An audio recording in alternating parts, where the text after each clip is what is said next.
નમસ્કાર, વાયનેટ ન્યૂઝ ચેનલમાં આપનું સ્વાગત છે। હવે જોઈએ આજના સમાચાર। ગુજરાતના ગૃહ રાજ્યમંત્રી હર્ષ સંઘવીએ આજે અમૃત કાર્યાલયનું ઉદ્ઘાટન કર્યું।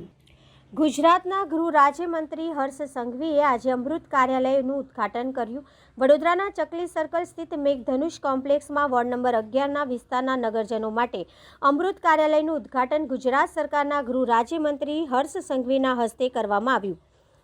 તેઓનું સ્વાગત કરવામાં આવ્યું। ઉપસ્થિત ડેપ્યુટી મેયર ચિરાગભાઈ બારોટ, વિધાનસભાના દંડક બાલકૃષ્ણ શુક્લ સાથે પટેલ અરવિંદભાઈ ભાઈલી તરફથી અયોધ્યા રામ મંદિર દીવાની સપ્રેમ ભેટ ઊંચાઈ 8.25 ફૂટ, પહોળાઈ 8, વજન 1100 કિલોની, ઘીની ક્ષમતા 501 કિલો 15 કિલો છે, જે અમૃત કાર્યાલય પાસે મૂકવામાં આવ્યો છે। દીવાને ગૃહ રાજ્યમંત્રી હર્ષ સંઘવી પૂજા કરી હતી, જ્યારે ડેપ્યુટી મેયર ચિરાગ બારોટનું તમામ લોકોએ શુભેચ્છા આપી હતી।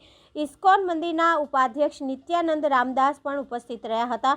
વિસ્તારના કાઉન્સિલરો, વોર્ડ પ્રમુખો પણ હાજર રહ્યા હતા। વોર્ડ નંબર 11ના રેસકોર્સ વિસ્તારમાં આજે અમારું કાર્યાલયનું ઉદ્ઘાટન રાખવામાં આવ્યું છે, જેમાં ગૃહ રાજ્યમંત્રી શ્રી હર્ષભાઈ સંઘવી એમના હસ્તે કાર્યાલયનું ઉદ્ઘાટન રાખ્યું છે।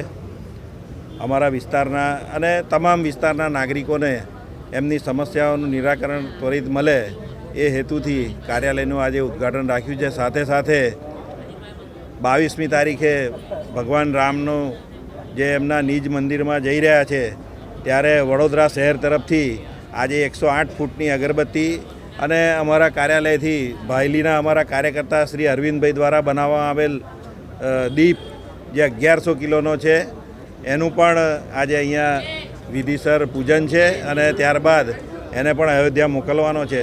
તો આ બંને કાર્યક્રમો એક સાથે આજે થઈ રહ્યા છે।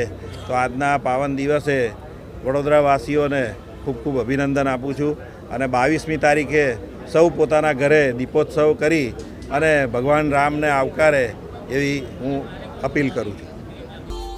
Subscribe now and press the bell icon. Never miss an update.